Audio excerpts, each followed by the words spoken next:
পরিচালনা করছেন অ্যাডভোকেট নিপুণ রায় চৌধুরী।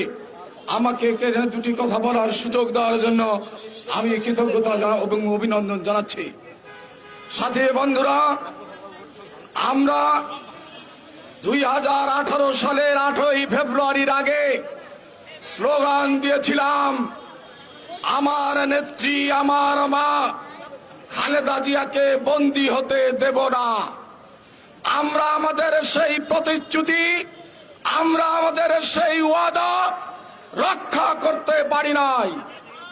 18 সালের 8ই ফেব্রুয়ারির পর আমরা নতুন স্লোগান দিয়েছি, আমার নেত্রী আমার মা খালেদা জিয়াকে বন্দী থাকতে দিতে পারি না।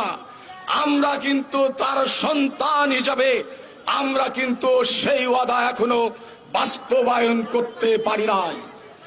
বক্তব্য দীর্ঘায়িত করার কোনো সুযোগ নাই।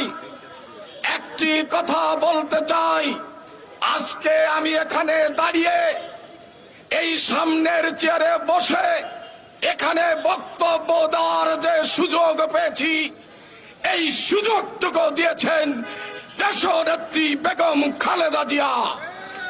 আমরা যদি তাকে মা মনে করি, আমরা যদি তার সন্তান নিজেকে দাবি করি, তাহলে আমাদের প্রত্যেকে উচিত রাজপথে জীবন দিয়ে হলেও দেশনেত্রী বেগম খালেদা